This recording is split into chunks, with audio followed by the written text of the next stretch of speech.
So the latest live letter just happened a couple of days ago, and there was a lot to be excited for. I had walked away from that live letter completely blown away and hyped that more social type content was making its way back into Final Fantasy XIV.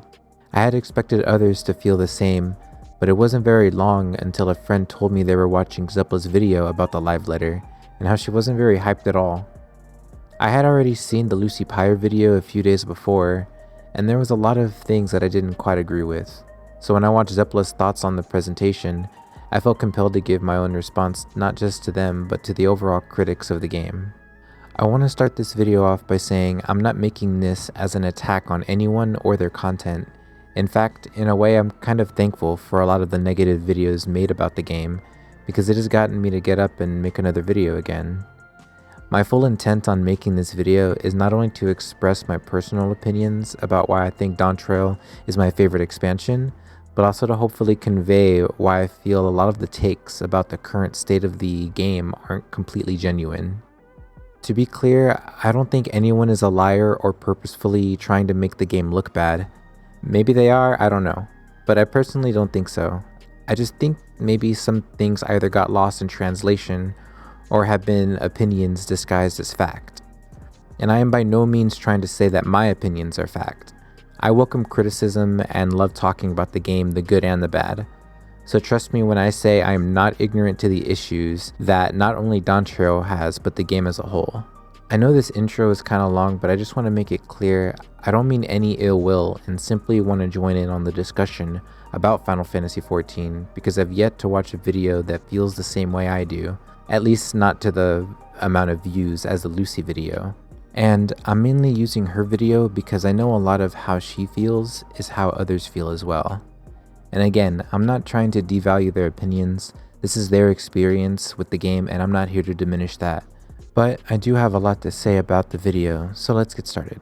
To start, anything that is in the video that I didn't mention, I either felt wasn't necessary to include in the video, or you can assume that I probably agreed with them. The first part I disagree with is where she shows a video where a group cleared the latest ultimate, Futures Rewritten, without healers, proving that healers aren't needed even in high-end content. This is followed by her talking about how overpowered tanks are, and that the devs are clearly neglecting one role over the other. But this argument would have held up when she made this video, but just a couple of days later, the same raid was cleared without tanks. So does this now mean that tanks aren't needed in high-end content? Of course not. So it actually does kind of matter that that kind of feat is really only possible by the top 0.0001% of players. Why wouldn't something like that matter? Does Elden Ring being beatable naked with nothing but a stick and the power of God in anime make every single other weapon, spell, and leveling useless? Of course not. Most people who engage with Final Fantasy XIV are going to be using the Trinity system regardless, and content being beatable without a certain role is not an indication that a role isn't needed or is underpowered. She also brings up the fact that it's more optimal to bring a warrior and 3 DPS over a warrior, 2 DPS, and a healer. And this is an argument I always hate hearing. Of course, it's always more optimal to bring more DPS over anything else if all you care about is clear time. Not everyone who plays this game wants to hyper-optimize everything they do. Most people who play the game are not thinking, what is the fastest way I can clear this dungeon? And if you are thinking that, you're doing that to farm rewards, in which case, wouldn't you want the faster clear time? It doesn't make sense for healers to do more damage than tanks, or DPS just from a role perspective, and I don't think people really want less heals and more DPS buttons.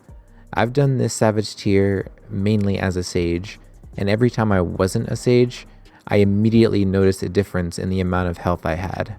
Because a lot of times, the healers were focusing too much on DPS and were parsing, expecting the rest of the party to just know that that's what they were going to do, or they just weren't using their already simple, boring kit to the fullest for whatever reason. I think the main problem is maybe a lot of people feel healer kits just aren't satisfying to use because DPS and even tanks get a combo of sorts. Healers mainly just have a dot, a button they spam over and over, and an OGCD or two. Compared to tanks and DPS, that's not very interesting rotation-wise. I think the crux of the issue is that healer DPS rotation needs to be more enjoyable, not necessarily have more buttons during the rotation.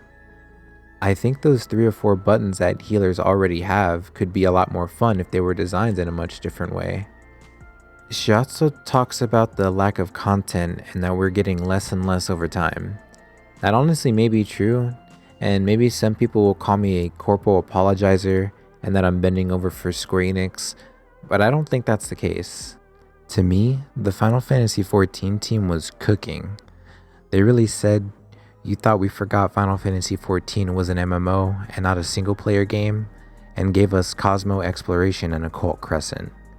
They saw people complaining that the game was getting too easy, and then they dropped the hardest raid in the game. A raid so difficult, even the most hardcore seasoned raiders can't clear it. It's called Chaotic. This honestly is one of my favorite pieces of content in the entire game, and it kinda leads me as to why I have an issue with this section of her video. Now there's a lot of context missing here. She says there's nothing to currently log in and do and never mention the Chaotic. She also says that the relic weapons now are just Homestone turn-ins, which is hugely misleading. That was Endwalker's relic grind. Yes, Dawntrail's relic grind isn't out yet, so Endwalker's is current relic grind, but by that same logic, Baja and Eureka relic grind is also current, because you can still technically log in to do that.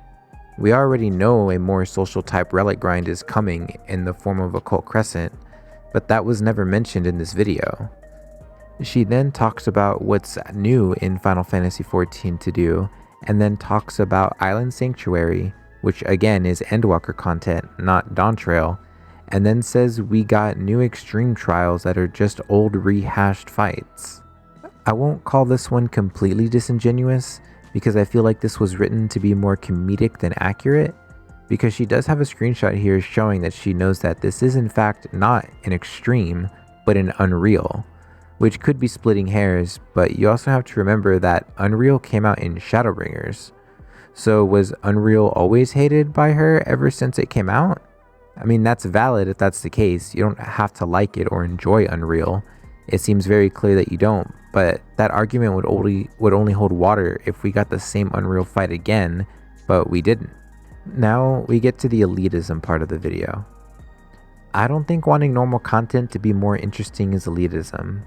I think that is good constructive criticism, because that's content literally everyone in some way, shape, or form has to interact with. So yes, I fully agree with that opinion. And wanting some job complexity for some jobs is not elitism. I would definitely argue that wanting to kick a healer for doing nothing but spam Cure 1 is definitely elitism when you're talking about specifically normal content. I would much rather have a healer spamming Cure 1, keeping everyone alive, rather than having to start a boss fight over because the healer wasn't healing enough and was focused on making sure their burst didn't drift. The reason why I think it's elitism is because a lot of the elitist players overvalue DPS. In my opinion, if you did enough DPS to beat the boss, you did enough DPS. Why punish the healer? It's not their fault the game didn't teach them about uptime and managing their dot and resources in a meaningful and educational way. I think we actually need more updates like Call of the Novice, but for jobs. Maybe each of the NPCs that we were once talking to for the story are now the NPCs that take us to some kind of training area and give us the basics of the job we have chosen to play. Or have some sort of job achievement list that pushes players to naturally learn how the job plays, like keeping your dot up for at least 25 seconds without it ever falling off. This is why the part where she mockingly says, "Not everyone wants to play the game with a basic understanding like you," is a little harsh and disingenuous, because the real critique should be on Final Fantasy XIV's job teaching design, or rather the lack of one. Next, she says that if you don't want to bother anyone with being bad, you have the trust system, which is true, yes, but then she says that if you want to play for the story, just watch the cutscenes on YouTube. But just earlier she complained about how the Aerie doesn't have a Stynian anymore, and how it kind of messes with the emotional impact of the story.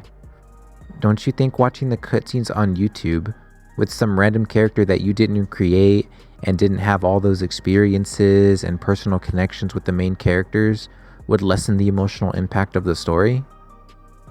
Afterwards, she mentions that anytime people bring up wanting more difficulty and complexity, they mention how someone will always bring up how they know someone is disabled and to go play Summoner because Summoner is easy and very mobile. So does that mean that every person that's disabled should be funneled into Summoner? I don't think that's necessarily what she means, but that's how it kind of comes across, just a tad. She does mention that it's not that her and others want accessibility out of the game completely, it's just that they don't want the entire game to be that. But the only examples she gives of what she does want are the words difficult and complex. I noticed that the word fun wasn't used, and I think that's a big part of why I disagree with this particular part of her opinion. I do agree difficult and challenge can be fun, and I especially agree that when Summoner got reworked, they shouldn't have just left dot enjoyers completely in the cold. But just simply being difficult and complex does not equal fun. I think if her argument was jobs need to be more engaging and have more of an identity other than their weapon to set them apart, then I would agree. But being more engaging doesn't necessarily mean more complex. I would call Genshin Impact's combat more engaging than Final Fantasy XIV's, but I wouldn't exactly call it more fun. In fact, it's just my opinion, but I find it to be brainless and button mashy. No offense to anyone that enjoys it though, that was just my personal experience with the game.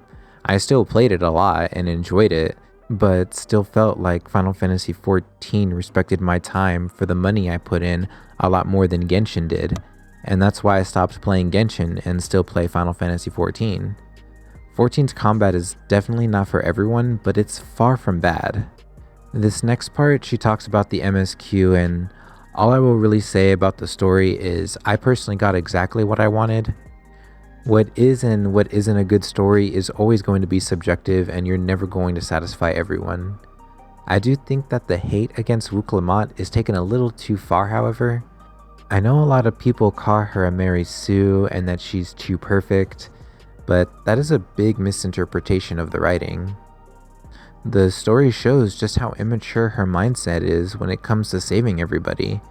She has to come to terms with the dark but very real truth that she can't always protect everyone, despite always being willing to try.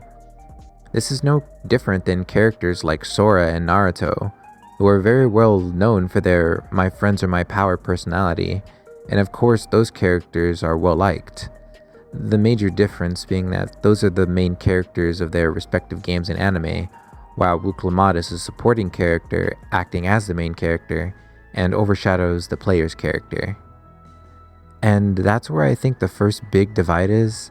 Not everyone was going to love their character getting sidelined, but I don't think that's necessarily bad writing either. I enjoyed how they made our character like some fabled champion from another land, and those that were dumb enough to even think that they could take us on were shown why we were called the Warrior of Light. It was like a little fun power fantasy, and I enjoyed that. And I'm really excited to see where the story goes from here. The final part of her video I want to talk about is where she says her and others haven't seen passion put into the game, and perhaps that they are looking in the wrong places. And to that I would say, yeah, I fully agree. I think you are looking in the wrong places. The Savage Raids, for instance. How can you look at the Arcadian and see a lack of passion? Because the tier was a little easier than usual?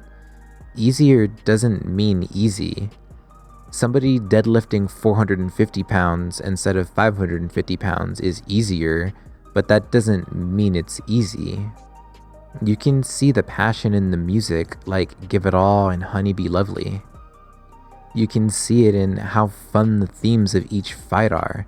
It actually feels like you're in a tournament working your way up to be the next big champion. I've always wanted a Colosseum-like content in Final Fantasy XIV, and this is pretty close to that. The only thing is, I wish the screen on the building of the Arcadian would display past attempts of the fight by other players, similar to how Cosmo Exploration will be having the Star Contributor Award for the player who did the most work, showing them off as a hologram for everyone on their world to see. Those in-game social aspects are so important, and it seems that the game is getting some of that back. Speaking of social aspects, she talks about the gear system being stingy and uses this screenshot as part of her reasoning. The post itself is fine, but they mention that they love hopping in and helping other players learn the fights, but feel like the game doesn't want them to do that due to how the gearing system is in Savage. They wish for a world where they can not only help new players, but also be rewarded with gear without some sort of weekly time limit, and that is literally in the game now. It's called Chaotic. One of the rewards is 730 gear. Oh, but it's not BIS. I forgot, the extra 0.2% to your personal DPS is going to be the difference between you clearing that Savage raid and the party wiping, not mastering the mechanics or anything. I feel like the Chaotic raid is just being completely written off, and I don't know if it's because of the Party Finder experience being terrible, or if it's just one of those things where no matter what the devs do, someone is going to complain, because I loved farming the Chaotic. Was it sometimes stressful that more than half the farm parties were actually tower prog in disguise? Of course. But is that any different than Savage? I started M4S a little late, but it took me a month of prog to clear it, and Chaotic only took me 2 days. Which makes sense, of course. Chaotic is 24-man extreme level difficulty, not Savage, but there is a reason the clear rates in Japan are a lot higher than NA and EU. But despite the numbers and the odds, I still farmed it and was able to farm the Shroud of Darkness mount, farm a tile mount for myself and give 2 away to friends, the hairstyle twice, all while gearing my alt jobs. And I could care less if the gear is BIS or not. The gear not being BIS hasn't stopped me from being able to clear any raids, so why should it matter? I think wanting more to the gearing system is a valid opinion, but again, I wouldn't call it bad, but limited. The Chaotic definitely helps, and maybe if the Occult Crescent has gear, it'll give a third option, but who knows. My final thoughts on everything are, I think the main reason people are feeling the drought is really due to the lack of mid-core content, and even though it's finally coming, people are still upset because it's not coming all at once. We have no clue just how dense or empty the content will be, so it's completely possible that there will be plenty to do in that time. I do fully agree that the Occult Crescent should have came a lot sooner, and personally, I would take the Occult Crescent over the Chaotic raid, despite how fun I find the Chaotic to be. Because I think if Square's whole thing now is catering to the casuals like everyone says, then why did they add the Chaotic raid and make the fight have multiple body checks? That doesn't scream made for casuals to me. I think Occult Crescent could have been a good way of teaching casual players just how chaotic some fights can actually be. It's important to mention that things like Occult Crescent coming so late are really only a problem for current players. Things like rewards and dungeon design, of course, affect everyone, new and old. But I think that what affects new players more than anything is the game's lack of making the player aware that other content even exists. Unless you have friends or just happen to choose the correct blue side quest, you'll never know if other types of content exist in the game. A new player could never know something like Bozja even exists if all they had to go on was what the game provides them. I would know, because when I was a new player, the only content I thought existed in the game was the MSQ, PvP, and high-end raids.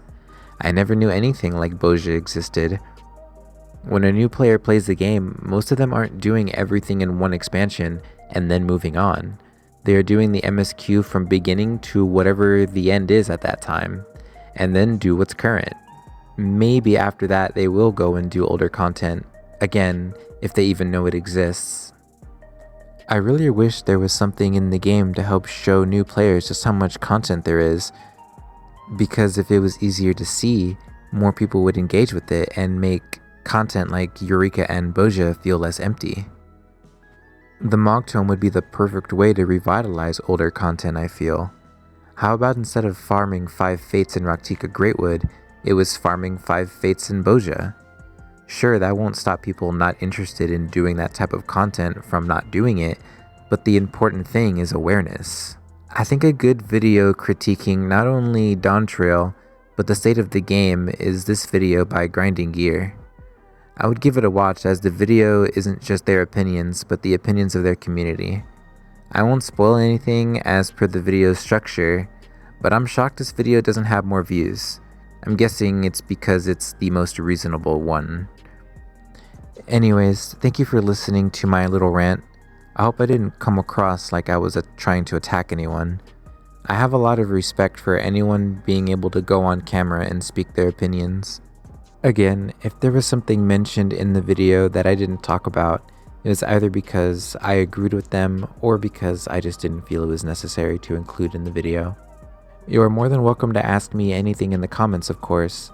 As I said, I love talking about Final Fantasy XIV, the good and the bad, so don't be afraid to leave a comment telling me how you didn't hear anything I said this entire time because you've been staring at how hot my cat girl is, wishing my corgi would move. Anyways, peace out. Bye.